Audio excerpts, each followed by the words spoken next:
안녕하세요. 카이스트 명예교수 김명석입니다. 여러분은 디자인하면 그리는 행위가 먼저 떠오르시나요? 생각하는 행위가 먼저 떠오르시나요? 저는 40여 년간 카이스트에서 새로운 디자인 교육과 연구에 도전하며 감성 디자인, 퓨처 디자인 등 디자인 분야에 통섭에 관심을 두고 살아왔습니다. 저는 디자인 교육의 목표는 쾌적하고 아름답고 편리하고 안전한 사회를 만들어가는 데 있다고 생각합니다. 이를 실현하기 위해 디자이너는 과거와 현재 그리고 미래를 넘나들 수 있는 타임머신의 소유자가 되어야죠. 저의 도전은 아직 끝나지 않았습니다. 제가 가진 타임머신을 다시 작동시켜 보려고 합니다. 여러분, 저와 함께할 준비 되셨나요?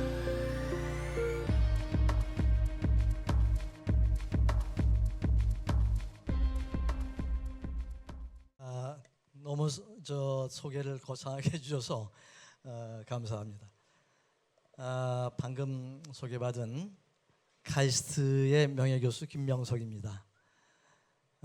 저는 디자인이라고 하는 말과 45년을 살아왔는데 디자인학과 학생들을 대상으로 해서 강의를 한다면은 뭐 2시간이고 3시간이든 얼마든지 하겠는데 오늘 여러분들 소개를 다 들어보니까 과연 이렇게 다양성을 가지신 오늘 모임에서 어떤 말씀을 제가 드려야 하는지 굉장히 걱정이 됩니다. 그러나 대략은 짐작을 했기 때문에 오늘 말씀드릴 내용들은 디자인 진화 그리고 호모 아티언스 이 모임을 계기로 해서 아마 제가 제일 처음 쓴 단어인 것 같아요. 키워드를 호모 아티언스라고 정했습니다. 저는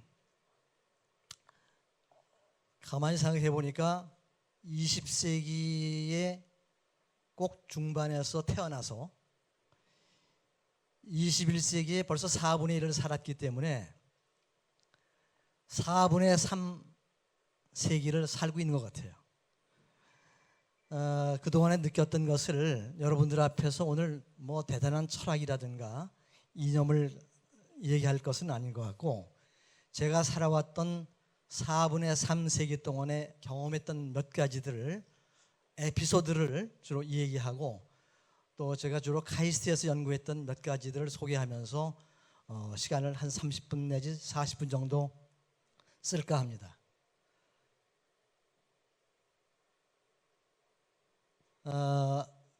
우리 아마 여러분들도 20세기에 태어나셨겠죠. 20세기 말에 저는 뭐 중반에 태어났지만 20세기 후반 또 20세기에 21세기에 태어나신 분은 여기 안 계실 것 같아요. 그동안에 그 변천 과정을 한 가지 제가 힌트를 얻은 게 여러분들 음악을 많이 좋아하시잖아요. 저도 음악을 많이 좋아하고 많이 듣고 있습니다.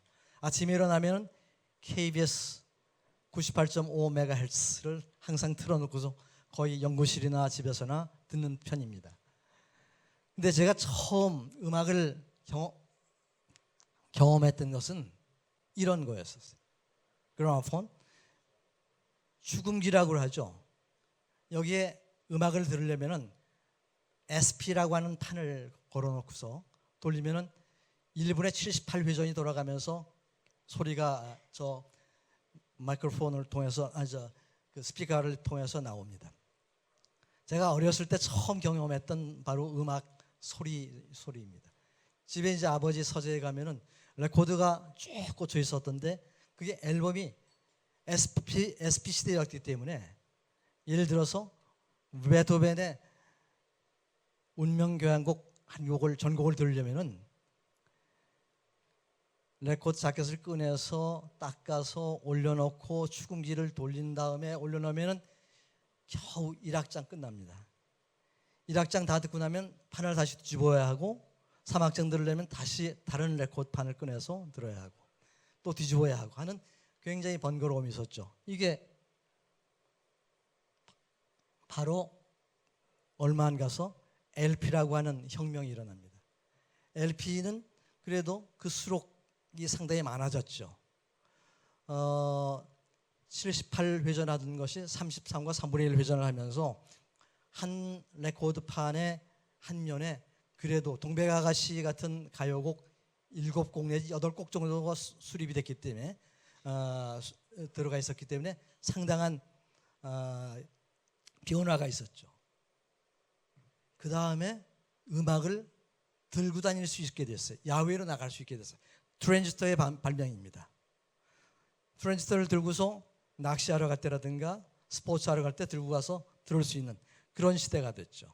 트랜지스터입니다. 그리고 나서 한 80년대에 들어오니까 워크맨이라고 하는, 지금은 사라졌죠 이미. 우리 어린아이들, 우리 지금 이제 다 장성해서 손주들도 있지만은 아이들이 중고등학교 다닐 적에 쫄라서 어쩔 수 없이 제가 해외여행 가면은 하나씩 사다 줬던 기억이 나는 게 바로 이 워크맨입니다. 소리도 대단했고, 그러던 것이 CD의 발명으로 인해서 워크맨은 싹 사라져 버렸어요. 카세트 테이프에서 CD 테이프로 바뀌었어요. 그리고 나서 조금 후에 미니 디스크, MD 플레이어라고 하는 걸 혹시 경험하신 적이 있으세요? 한번 혹시 손 들어보세요. MD 플레이어. 그래도 계시네요. 상당히 음악을 좋아하시는 분이 있으신 거예요. MD 플레이어는 몇 년간 잠깐 나왔다가 그냥 세상으로 사라져버리고 말았습니다. 그 위에 바로 등장했던 것이 MP3죠. MP3는 많이들 아마 써보셨을 거예요. 그 외에 최근에 여러분들은 음악을 어떻게 듣고 계셔요? 물론 좋아하시는 분들은 집에서 레코드를 틀고 지금도, 아니면 CD를 올려놓고 큰 스테레오 음악을 드시는 분도 있겠지만, 대부분은 스마트폰으로, 요즘 젊은 애들 다 스마트폰 듣고 있잖아요. 이게 한 60, 70년 동안에 있었던, 제가 경험했던 과정입니다. 앞으로 그럼 어떤 게 나올까요? 1997년도에 필립스라고 하는 회사에서, 그 다국적 기업이죠, 필립스에서 21세기를 연상하면서 300명 정도의 연구자들을 모아서 연구한 Vision of the Future라고 하는, 미래의 비전이라고 하는 그런 프로젝트를 했어요. 그때 나왔던 그 보고서 중에 하나가, 앞으로 음악은 입고 다닐 것이다. 뮤직 티셔츠의 개념이에요. 티셔츠를 입고 다니면은 모든 것이 음악을 거기서 다 들을 수 있기 때문에 자기 가슴을 울릴 수 있을 정도로 비트를 때려줄 수 있는 그런, 이제 음악을 들고 다니는 게 아니라 음악을 입고 다니는 시대가 올 것이다. 아직까지는 이게 시판되고 있지는 않지만 지금 계속 지금 20년째 연구를 하고 있는 걸로 알고 있습니다. 또 하나의 풍경을 한번 볼까요? 보시면은 뭡니까? 토마토죠. 1985년도에 일본의 스쿠바라고 하는 곳에서 과학 박람회가 있었어요. 여기 가까운 곳에 우리나라 93년도에 과학 엑스포가 있었죠. 거기 아마 우리 김수우 대표님 생각나실 것 같은데, 그 전에 85년도에 과학 박람회가 있었어요. 스쿠바에. 거기 갔더니 토마토 씨 하나에서 수경 재배를 통해서 나와서 거기에 열려 있는 토마토의 개수가 몇 개나 되겠어요? 5,000개가 열려 있습니다. 이걸 보면서 앞으로 21세기는 식량 문제는 이제 다 끝난 거야. 저 정도면은 이제 앞으로 우리 먹고 살 일 굶을 일이 없을 거예요. 그 무렵에 아마 비아프라에서 기아 현상, 기아에 굶어주는 아이들의 이야기가 많이 나왔었죠. 이런 현상도 20세기의 말에 나타난 현상들입니다. 또 하나 에피소드를 소개할까요? 1993년도에 나온 영화인데, 줄라식 파크라고 하는, 스티븐 스필버그가 만들어 놓은 이 영화를 보고 나오면서 아마 다 보셨을 거예요. 저도 보고 나와서 그날 우연치 않게 영화를 보고서 복도를 걸어 나오는데 젊은 아가씨들이 지나가면서, 어머, 야, 정말 그 공룡 진짜 같이 만들었더라. 야, 그 순간을 그걸 들으면서 아니 이 아가씨가 정말 진짜 공룡을 봤단 말이야? 그런 의문이 생겼어요. 뭐죠? 우리의 상상력이죠. 결국은 거기서 나오는 상상은 뭐예요?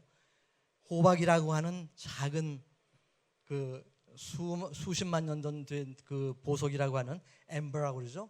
예, 보석 안에서 모기의 그 모기의 알을 거기서 끄집어내 가지고서 그것을 다시 길러서 공룡을 만들어 나간다는 그런 황당무계한 그 영화를 보고서 즐거워했었잖아요. 뭐죠? 스토리텔링. 이야기꾼이 정말로 이제 우리를 즐겁게 해주는, 정말로 이야기를 잘하는 사람들이 우리를 즐겁게 해주는 그런 시대가 올 것 같다 하는 영감을 얻었었어요. 지구 환경이 많이 변하고 있죠. 올해 무척 덥죠. 뭐 몇십 년 만에 더위라고 얘기를 하면서도 지금도 저도 좀 땀이 납니다만, 환경 문제 중에서 가장 큰 문제가 쓰레기 문제죠. 쓰레기가 지금 이 쓰레기 문제 때문에 모든 환경이 지금 문제가 되고 있다라고 얘기를 하고 있는데, 1988년도쯤인가 제가 김포공항으로 비행기를 타고 가다가 굉장히 이상한 냄새가 나서 이제 택시를 타고 지나가는데, 나중에 알고 보니까 난지도라고 하는 곳에서 그 바람을 타고서 나오는 쓰레기 냄새였었어요. 그래서 출장 갔다 돌아오면서 난지도를 찾아가서 촬영한 겁니다. 어떤 사건이 벌어졌냐면은, 그때 신문에 조그맣게 어떻게 났느냐면은, 난지도에서 넝마주의 혹시 아세요? 넝마꾼. 모르시는 분도 있을 것 같아요. 젊은 분들은. 옛날에 커다란 대바구니를 둘러매고 부직갱이 들고서 이 폐지 줍는 사람을 넝마주의라고 그랬어요. 주로 이런 데 와서 폐지를 주세요. 지금은 폐지는 어떻게 합니까? 전부 다 이 큰 단볼 뭐라 그러죠? 이 박스 같은 것들을 할머니 할아버지들이 리어커 끌고 다니면서 이제 모으는 시대가 됐지만, 옛날엔 그러지 않았어요. 넝마들을 전부 다 젊은 사람들이었어요. 그리고 거기서 싸움을 벌려요. 싸움을 벌리는데 거기서 살인사건이 나왔어요. 어떤 살인사건이었느냐면, 서울에서 강남 지역에서 나오는 쓰레기를 버리는 그 지역에 그 쓰레기를 서로 가져가려고 암투를 벌입니다. 그 넝마꾼들이. 왜냐하면 강남 지역에서 나오는 그 쓰레기들은 아주 쓸만한 라디오, 냉장고, 텔레비전 이런 것들이 막 쓰러져 나오는 거예요. 그걸 주워가려고 거기서 싸움 나다가 결국은 살인사건 났다라고 하는 기사를 제가 본 적이 있습니다. 그런 시대가 있었어요. 이러던 곳이 2002년도에 여기 어디죠? 상암동 월컵 경기장이죠. 축구 경기장. 저런 쓰레기장이 이렇게 변했어요. 이런 변화가 불과 20년 사이에 이렇게 변합니다. 그래서 오늘 아까 처음에 제가 키워드가 호모 아티언스 그리고 진화라고 하는 얘기를 했는데, 그 진화에 대한 얘기를 좀 해볼까 합니다. 우리 인간은 지금 끊임없이 진화를 하고 있죠. 물론 종교를 믿는 종교인들은 창조론을 믿는 분도 있고, 과학을 믿는 분들은 진화를 믿는 분도 있어요. 오늘은 그 진화론에 입각해서, 저도 교회를 다니고 있는 사람이긴 합니다만은, 진화론에 입각해서 진화에 대한 얘기를 할까 합니다.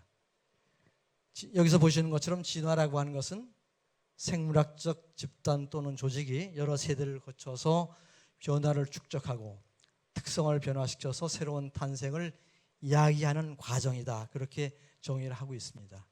이런 내용을 가지고 우리 인간은 어떻게 진화되어져 왔는가를 몇 가지 관점에서 한번 살펴볼까 해요.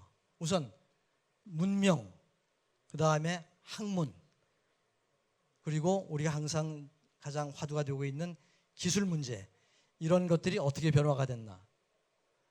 문명은 우리의 지구의 역사가 얼마라고 그러죠? 저도 숫자 개념이 약해가지고 약 450억 년 정도 된다고 그렇게 얘기를 해요. 근데 실제로 지구상에서 우리 인류가 나와서 생활했던 기간은 어떤 학자는 30만 년 전, 40만 년 전, 어떤 분은 뭐 한 20만 년 전 이런 얘기를 하는데 저도 정확하게는 잘 모르겠어요. 근데 그래도 인간답게 살기 시작했던 게 한 10만 년 전이라고 그래요. 그때는 주로 수렵을 한다거나 아니면 채집을 하거나 열매를 따먹거나 이런 정도의 수준이었던 것이 지금서부터 2만 년 전서부터는 어떤 사회가 됐었어요?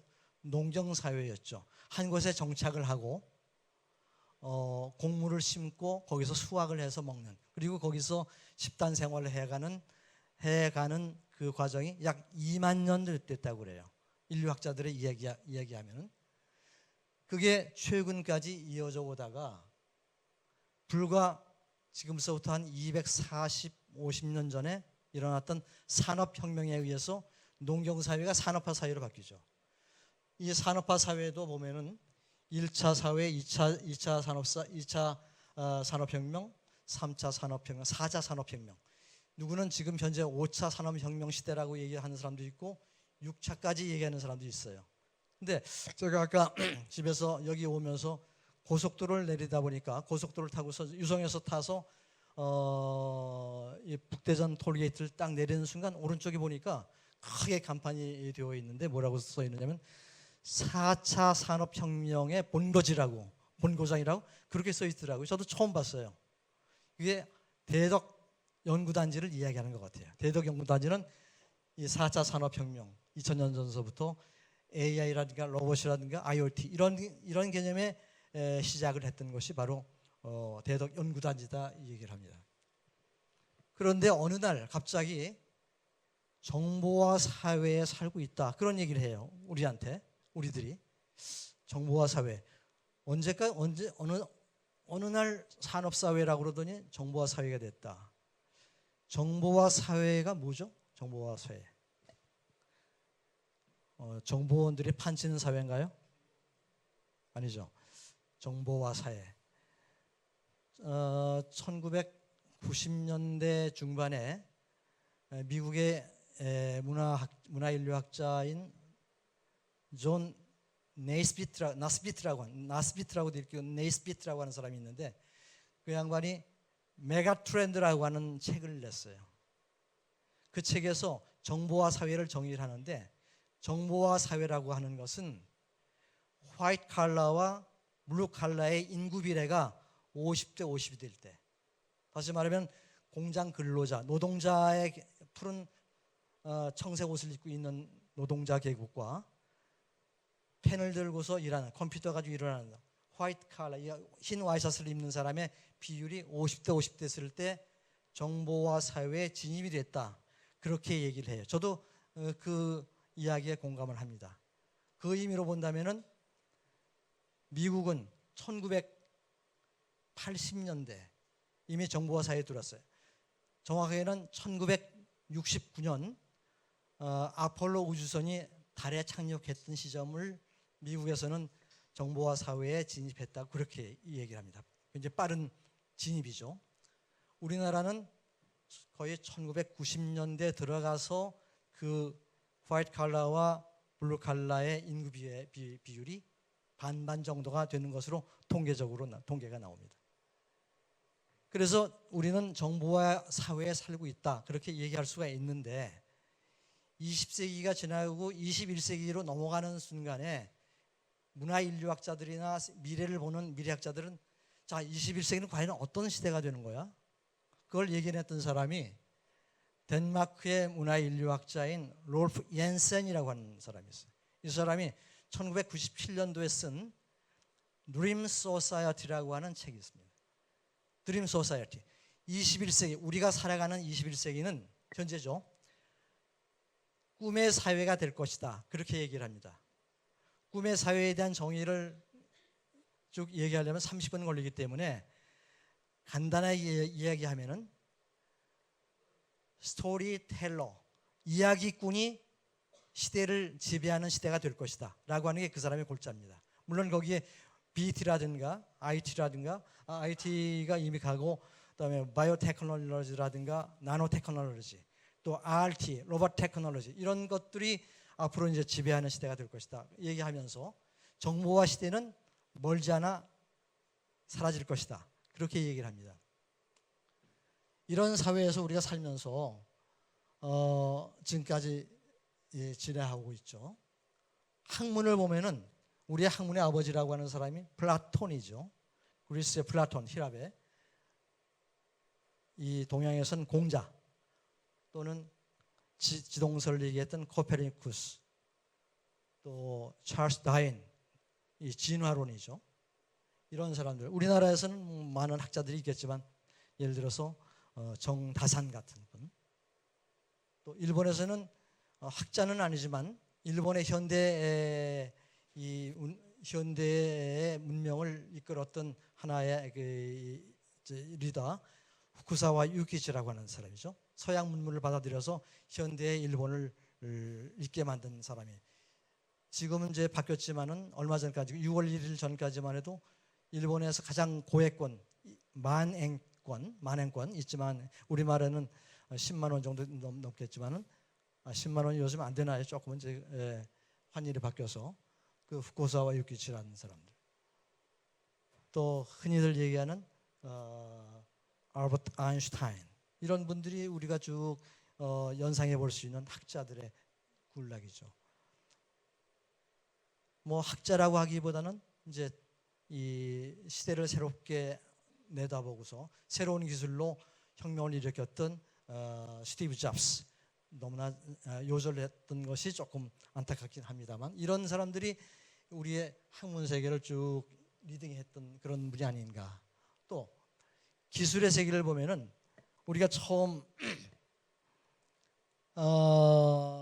우리 인간이 동물과 다른 동물과 달랐던 것은 바로 도구를 만들어서 썼던 것이죠. 연장을 다룰 수 있는 그런 연장 툴의 개념에서 기계를 만들고 또 기계화 시대에서 미디어를 만들고 현재는 모든 산업들이 이런 것들의 과정을 겪어서 소프트웨어가 지배하는 시대가 되는 거죠.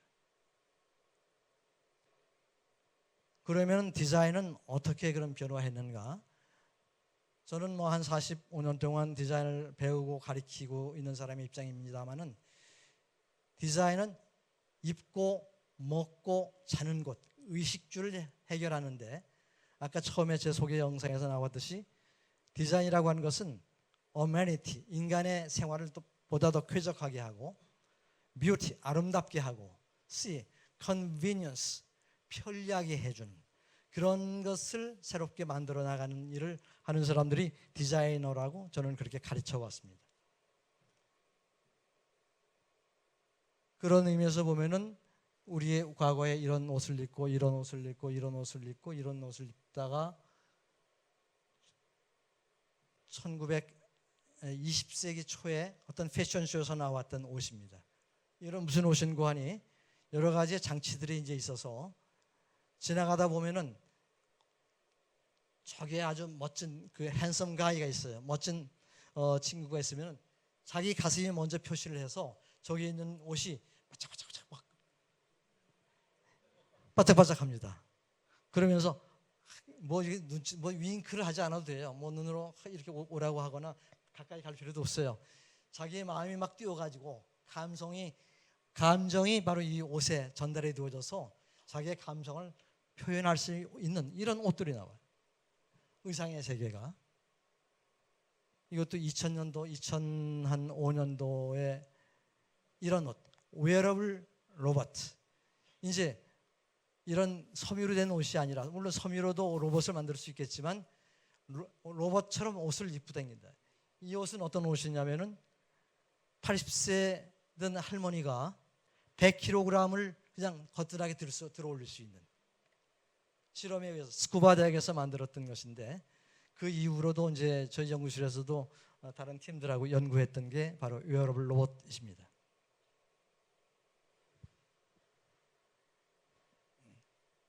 이게 지나갔던 거죠? 아이고. 식상월인데 이게.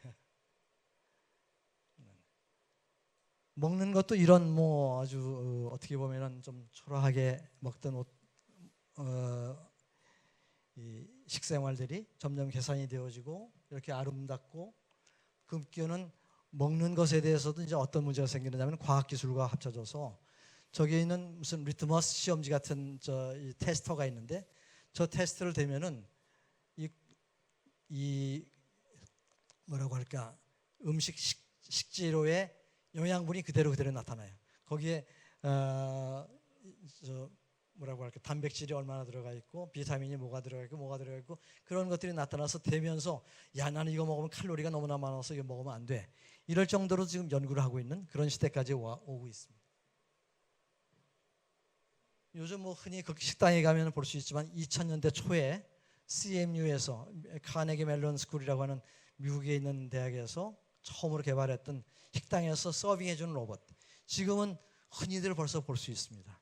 벌써 20년 사이에 현실화되어지고 우리가 실용화되어지고 있는 그런 시대를 맞고 있어요. 이렇게 의식주의 변화가 있었던 거죠. 집도 볼까요? 저런 음집에서 살다가 뭐 이런 대골집에서도 대골 같은 한옥에서도 살다가 현대적인 가옥도 있을 것이고 물론 이 중간에 여러 가지 패턴이 있지만은 최근에 와서는 이게 아마 2000년도 초에 발표된 컨셉인데 네덜란드에 있는 나우 아키텍트라고 하는 회사에서 만들어 놓은 집인데 이동할 수 있는 집입니다. 저건 집만 갖다 딱 떠놓으면은 우리가 집 질 적에 어떻게 합니까? 북반구에서는 모든 것들이 이제 집을 설계할 적에 남향을 향하게 하려고 그러죠. 왜냐하면은 에너지를 세이브할 수 있기 때문에. 근데 저 집은 돌아갈 수 있어요. 마음대로 돌아갈 수 있어요. 그래서 태양이 움직이는 대로 따라가면서 태양을 받을 수 있도록 하는 로봇이 주택의 개념에 들어간 그런 집입니다.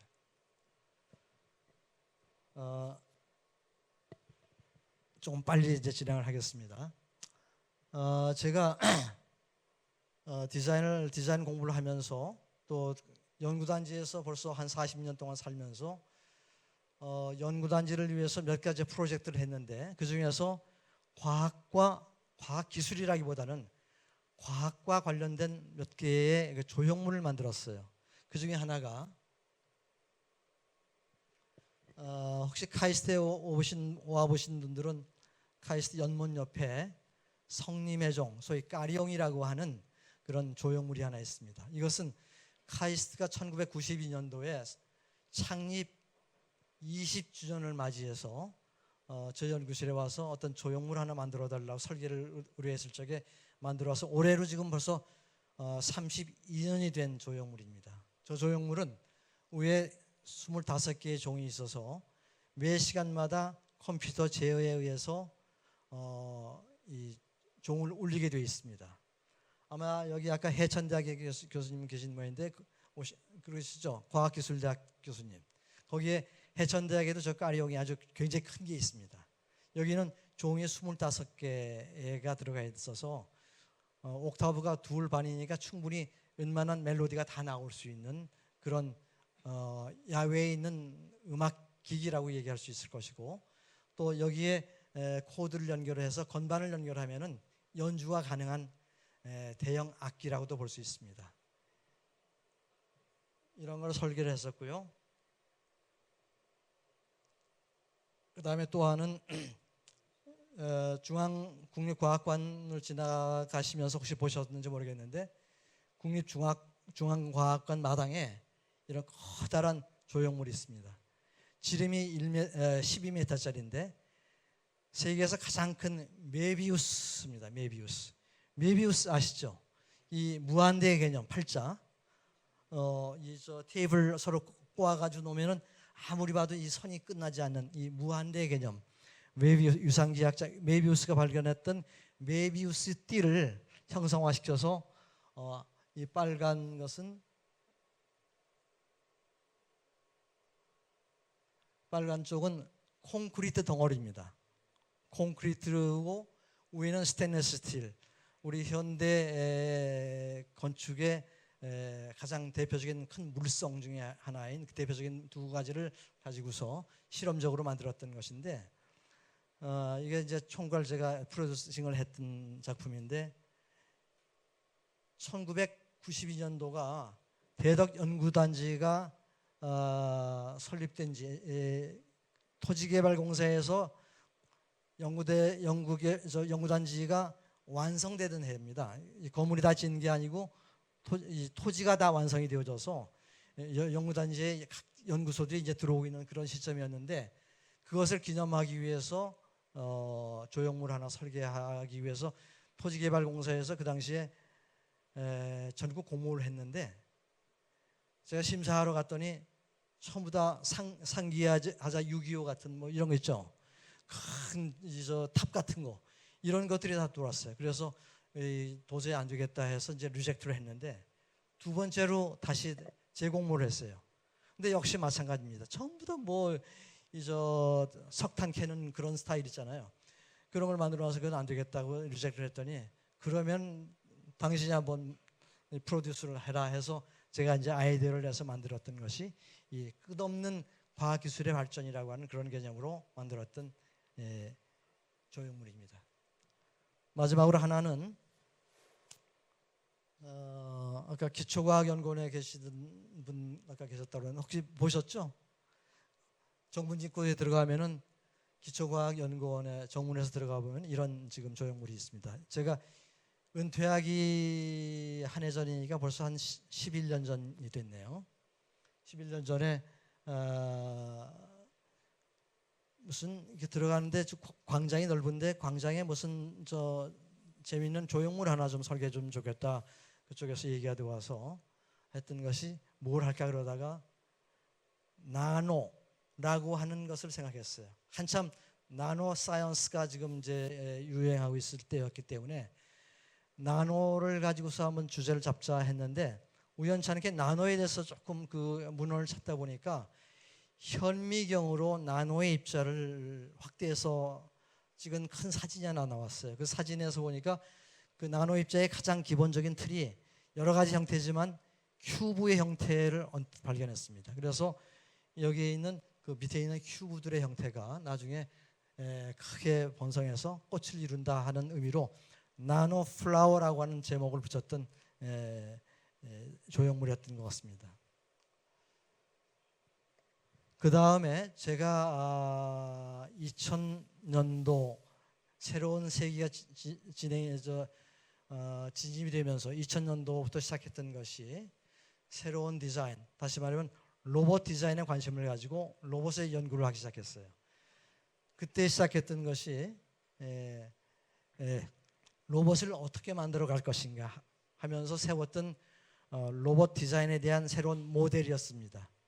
이 모델은 로봇을 새로 설계할 때는 로봇이 갖고 있는 형태, appearance라고 하는 형태를 만들고 로봇이 갖고 있는 성격, 이제 인간과 로봇이 서로 대화도 하고 인간과 로봇이 서로 인터랙션을 하려면은 그 로봇이 갖고 있는 성격이 굉장히 중요하다.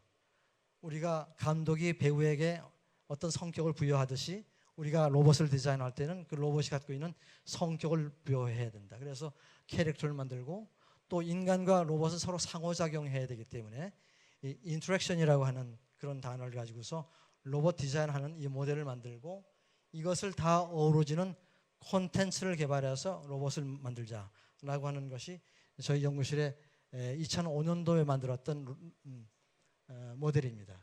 그래서 2000년서부터 2015년까지 약 25개 정도의 로봇 연구를 했는데 오늘 시간 관계상 몇 가지만 소개하겠습니다. 이 로봇은 인간과 인간이 서로들 감성을 주고받을 수 있는 로봇인데 조그만 쥐죠. 햄스타에서 나온 로봇인데 남자와 여자가 연애하면서 하나씩 가지고 예를 들어서 소위 커플링을 만드는데 커플링 대신에 이 로봇을 가지고 있으면서 서로들 멀리 떨어져 있어도 요즘은 뭐 이 휴대폰 가지고서 뭐 사랑해 좋아해 뭐 얼마든지 할 수 있지만은 좀 어색하고 그럴 때는 저 로봇을 가지고 아주 예뻐하면서 멀리 떨어지면서 만지작거리면은 여자가 갖고 있는 여성이 갖고 있는 로봇의 가슴에 있는 그 하트가 반짝반짝반짝 이렇게 빛나는 그런 컨셉입니다.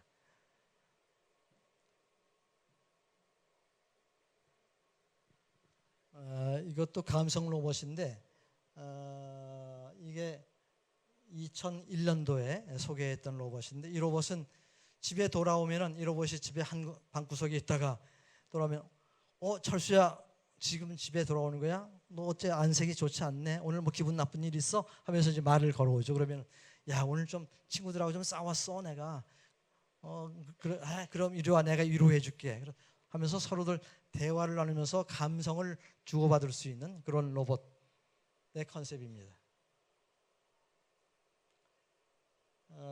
이거는 뭐 흔히 청소 로봇이 개발되어지면서 가장 근접할 수 있는 우리 일상생활에 빨리 와서 산업 제품이 될 수 있는 제품은 로봇 청소기였습니다. 그래서 2003년도에 처음 만들었던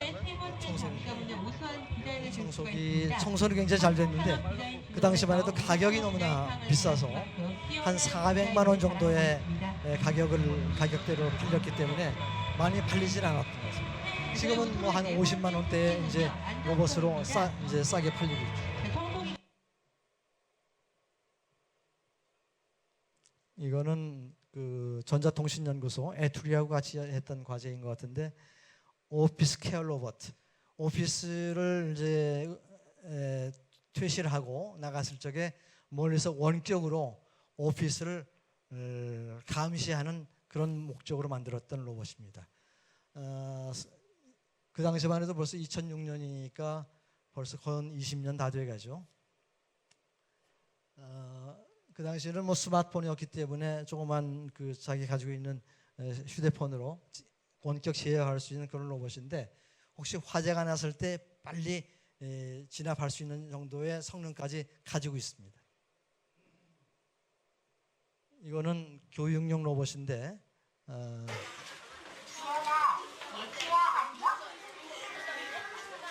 로봇이 되게 초등학교 교실에서 선생님들이 다 담당할 수 없는 영어 수업이라든가 또는 음악 수업이라든가 특별 활동이라든가 이런 것들을 지도할 수 있는 목표로 만들었던 그런 로봇입니다. 초등학교 교실에서 아마 시연했던 이것은 유비쿼터스 로봇 컴패니언. 그러니까 이것도 이제 집에서 자기 친구처럼 살아갈 수 있는 로봇 시대가 될 것이다라고 하면서 제안했던 로봇이고 아이들한테 여러 가지 이제 교육을 시켜주기도 하고 미술 교육도 하고 음악 교육도 시켜주는 교육용 로봇으로 개발했던 겁니다. 이것은 그 우리가 2007년도죠. 2007년도에 12월달에 서해안 앞바다에서 그 기름 유출 사건이 나왔었죠. 기름이 그냥 온 서해 앞바닥에 번져서서 전 국민이 가서 뭐 기름띠 청소하는 그런 사건이 있었는데 그 해의 6월 달에 연구실에서 이런 컨셉을 만들었었어요. 만약에 기름이 유출되면은 그 빠른 시간 내에 어떻게 그것을 초동 대처할 수 있는 게 없을까 하는 생각이 들어서 만들었던 로봇인데 잠시 좀 보겠습니다. 개발하기 전에 먼저 시뮬레이션을 했던 그런 영상입니다. 기름띠가 이제 번져나가고 있을 적에 헬리콥터라든가 빠른 무인 보트를 보내가지고 이런 유닛을 바다 위에 떨어뜨립니다. 그러면 서로들 이 로봇에서 서로 도킹을 해요. 도킹을 하고 나서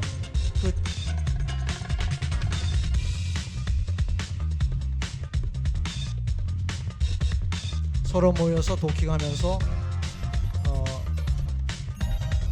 구조를 보시죠.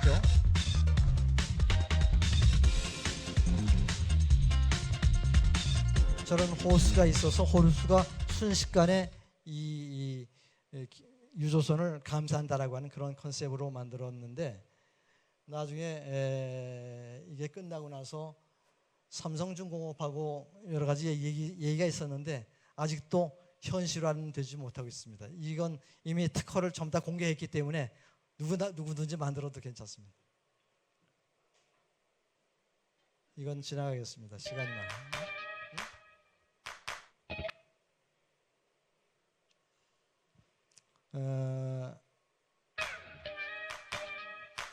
이 로봇은 우리 초등학교 학생들을 위한 로봇인데 초등학교 학생들이 그 말이 굉장히 거칩니다. 저희가 한 3개월 동안 초등학교에 이 몰래 카메라를 설치하고 이 초등학교 학생들의 이 교실을 전부 다 취재를 했었어요. 그랬더니 뭐 선생님이 안 계시면은 뭐 학생들이요 굉장히 뭐 서로 욕도 많이 하고 행동들이 너무나 거칠어요. 그래서 이러한 거친 초등학생들을 위해서 어떻게 순화시킬 수 있을까? 그래서 언어 순화용 로봇으로 개발한 겁니다.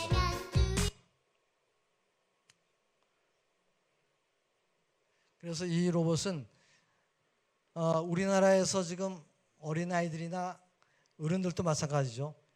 이 육두문자 쌍소리는 다 채집을 해서 이 안에 집어넣습니다. 그래서 그 앞에서 뭐 조금 이제 SS 발음이라든가 GG 발음이라든가 이런 쌍소리 욕을 하면은 금세 얘가 이 파랗던 얼굴이 빨갛게 멍이 들어요. 그래서 멍 로봇이라고 이름을 줬습니다. 멍 로봇.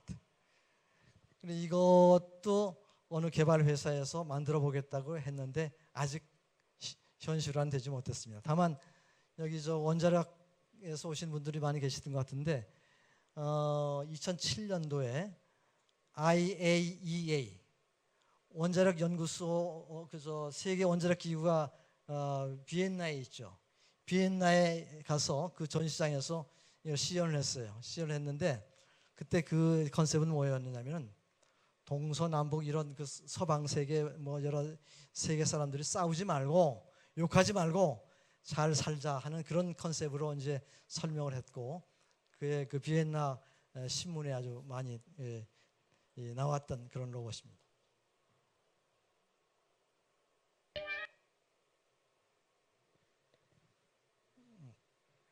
이것도 지나가겠습니다. 시간이 많이 지나간 것 같아서.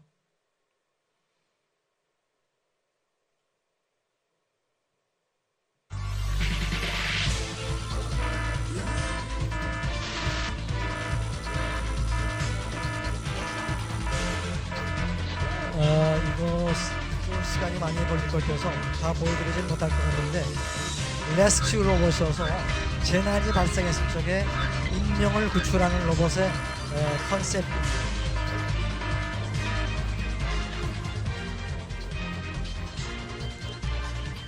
지진이라든가 폭격을 당했다든가 해서 그곳에 사람이 있을 적에 이 로봇이 들어가서 그 사람을 구출해내는 그런 컨셉으로 만들어서 사우디아라비아에 상당히 많이 팔려나간 로봇입니다. 요새는 군사 로봇으로 쓰고 있어요.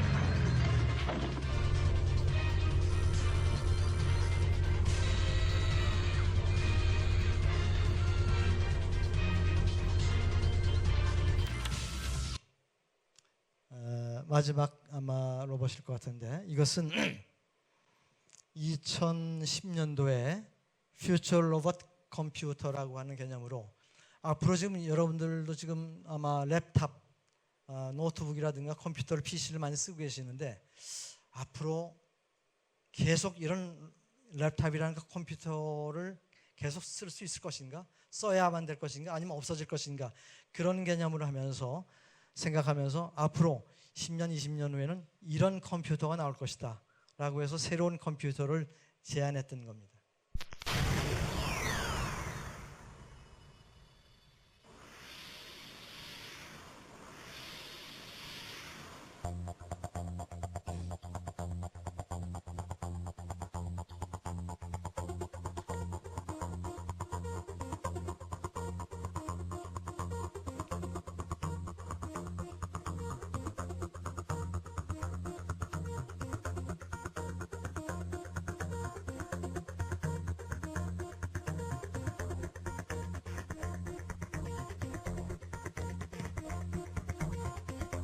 로봇의 구조도이긴 하지만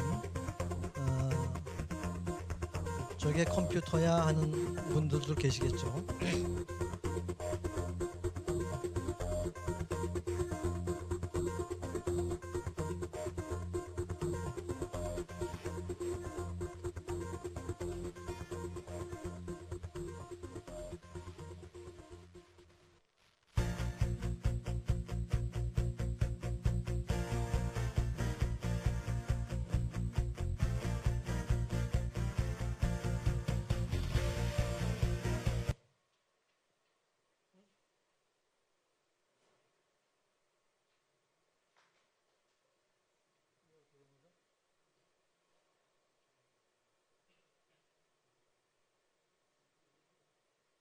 마지막으로 좀 보여주실래요? 자, PPT 화면 제일 마지막 화면 좀 띄워주세요. 아니 그 위에 아니 그 더 위에 한 20, 30.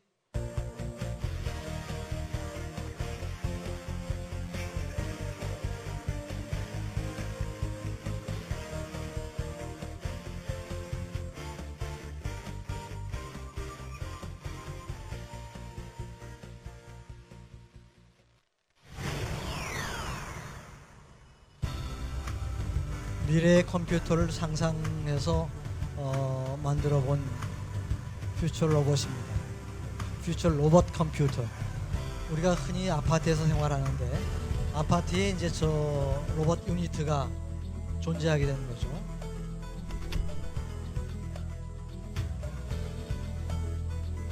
거실에 저 로봇가 있으면서 집에 있는 그 주인과의 주인을 인식하는 그런 시스템을 만들고요.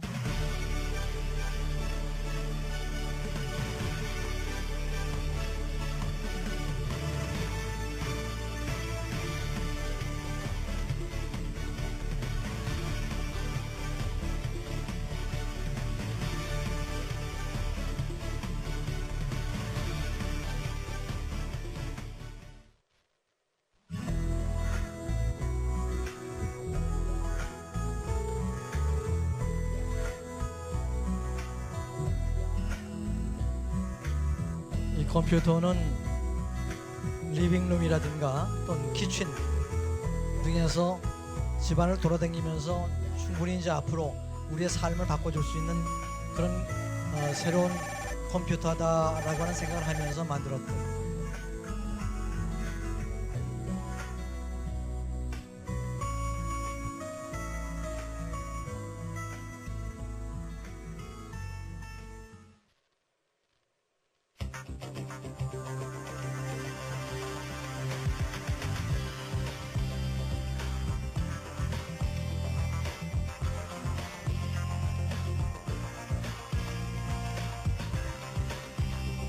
처음에 구상을 할 때는 대개 한 10년 정도 후에는 이런 게 나오지 않을까 하는 생각을 했는데 아직도 나오진 않고 있어요. 아마 곧 나올 거라고 생각이 됩니다.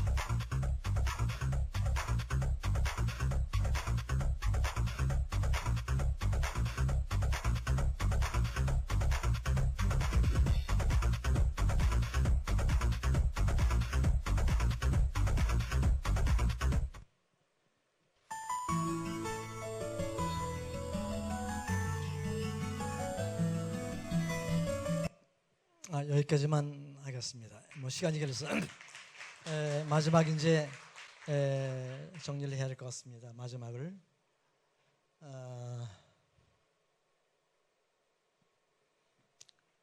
우리 인간의 그 진화 과정 다시 한번 살펴보면은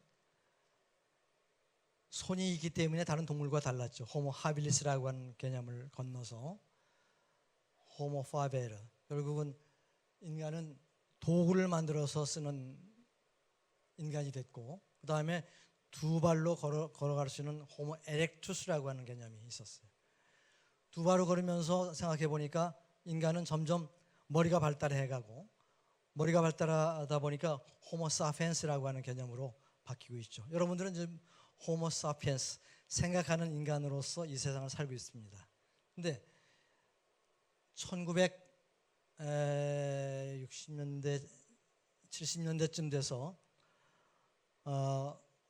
요한 호이징거라고 하는 그 네덜란드의 문화인류학자가 인간은 생각하는 인간일 뿐만 아니라 인간은 호모 루덴스, 유의적 인간, 다시 말하면 인간은 이 놀기, 플레이, 놀기를 좋아하는 그런 인간이다. 그러니까 여러분들 이 세상에 일하거나 공부하기 위해서 이 세상에 태어난 거예요? 그렇진 않잖아요. 원래는 태어날 적에 어린 아이들은 정말 자유로운 인생을 구가하기 위해서 태어났는데 태어나 보니까 뭐 여러 가지 일들이 많고 삶이 복잡하고 힘들어집니다. 그러나 이런 것들을 새로운 개념으로 호모 루덴스라고 하는 개념으로 우리는 같이 놀이를 하면서 사는 인간으로 자리매김해보자 하는 그런 아이디어에서 나왔던 이 개념인 것 같아요. 여러분들도 아마 여기에 많이 모이셨는데 이 모이신 분들은 아마 이 호모 루덴스라고 하는 것을 생각하시면서 여러분들과 많은 유대를 해나가시면 어떨까 하는 생각합니다. 그런데 결국은 이러한 유대를 하면서 이런 과학과 문학과 예술과 공학들이 모여져서 하나의 시너지를 만들어가면 결국은 이미 16세기에 이 레오나르도 다빈치처럼 모든 것을 아우를 수 있는 그런 호모 아티언스가 되지 않을까 그런 생각을 해봅니다. 마지막으로 호모 아티언스의 성공 사례를 하나만 마지막으로 소개를 하고 끝마치겠습니다.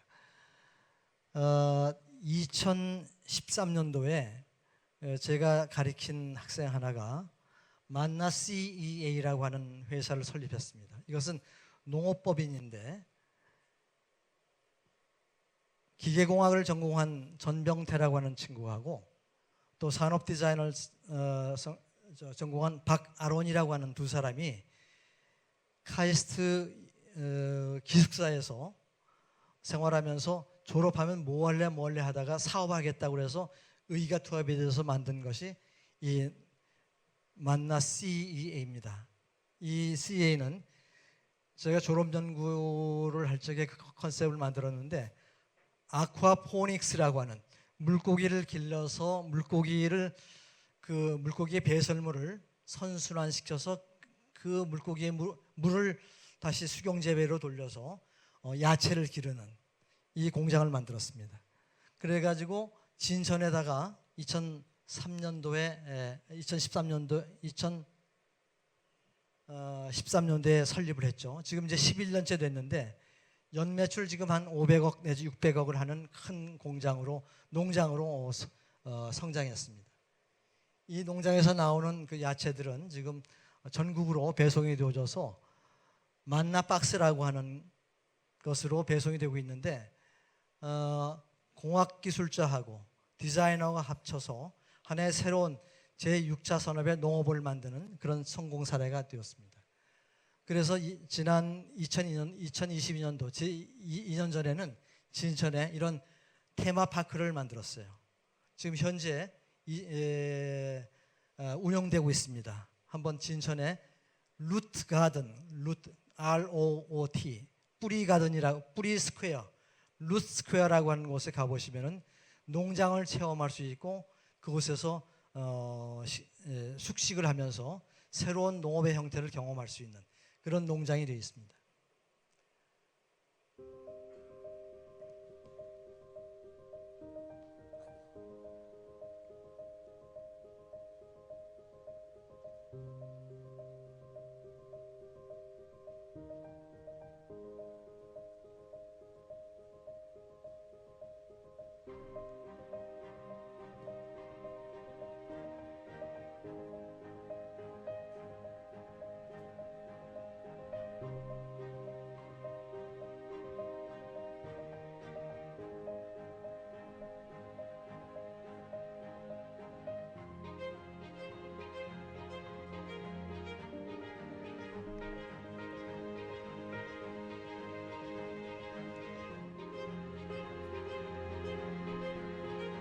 농업법인이긴 하지만 여기에는 최첨단 과학기술과 공학기술이 들어가 있고 이 농업을 만들 수 있는 디자이너의 아이디어가 합쳐져서 만든 결실입니다. 이 스마트팜이 지금 전국적으로 많이 이제 전파가 되어지고 있고 나아가서는 제3제국 다른 해외에도 많이 진출하고 있어서 사업의 확장성은 대단히 높다고 생각을 합니다. 이러한 것이야말로 2차 산업, 3차 산업, 2차 산업에서 시작해서 3차 산업을 거쳐서 현재 제5차, 6차 산업까지 가는 하나의 결실이라고 생각합니다. 이 만나 CE에는 도시에서 취업을 못하고 있는 젊은이들을 위해서 농촌으로 끌어들이기 위한 운동을 전개하고 있습니다. 이 회사의 초봉은 지금 한 5천만 원 정도 줘요. 굉장히 좋은 그 대우를 하면서 대입생들이든 아니면 직업이 없는 사람들을 농촌으로 끌어들이고 있는 그런 작업을 하고 있습니다. 이 두 사람들이 아주 훌륭한 일을 하고 있습니다.